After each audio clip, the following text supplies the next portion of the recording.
আমরা সবাই জানি যে বাংলাদেশ হলো একটি কৃষি প্রধান দেশ।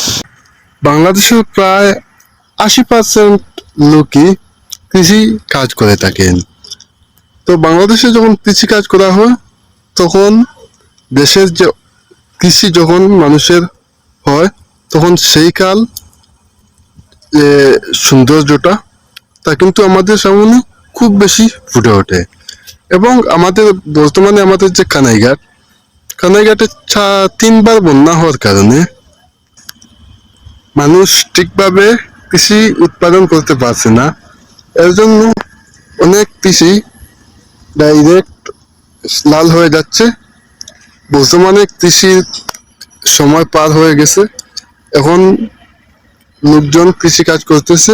তারপরে বাংলাদেশের যে কৃষি উৎপাদন তা খুব সুন্দর কৃষি। একটা জমিতে গাছ আগে বপন করা হয়, তারপরে সেই গাছ চারাগুলো আবার উঠিয়ে নিয়ে অন্য জায়গায় দেওয়া হয়। তারপর ট্রাক্টর আছে, ট্রাক্টর দিয়ে চাষ করে ফসল ফলানো হয়। আমাদের বাংলাদেশের যে কৃষি উৎপাদন সেটা আসলে দেখতে খুব সুন্দর এবং অতুলনীয়।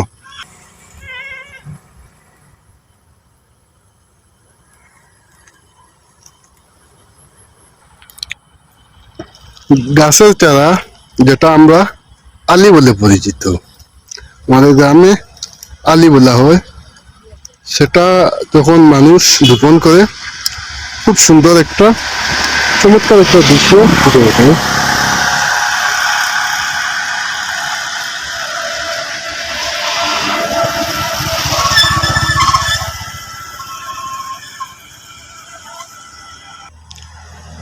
এবছর বাংলাদেশের সকল জেলা থেকে অনেক পিছিয়ে আমাদের সিলেট, কারণ এই বছর আমাদের সিলেট খুব বেশি বন্যা হয়েছিল।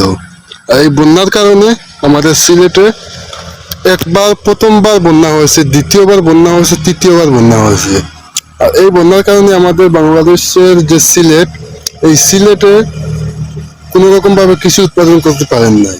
এখন কৃষি সময় প্রায় অনেক শেষ হওয়ার দিকে, এখন কৃষি উৎপাদন করেছেন। তারপরে যে আমাদের এই সময়টা যাওয়ার পরে যে কৃষি উৎপাদন করেছেন তাও যে এত সুন্দর, এত মনোমুগ্ধকর, এত চমৎকার হয়ে ওঠে তা আসলে কি বলে আপনাদেরকে বুঝাবো। এই গাছের চারাগুলো আরো কিছুদিন পরে আবার দান গজাতে শুরু করবে। বর্তমানে এবার অনেকটা বড় হয়ে গেছে, আবার কিছু কিছু জায়গায় বর্তমানে আবার গাছের চারা উঠাইতেছে।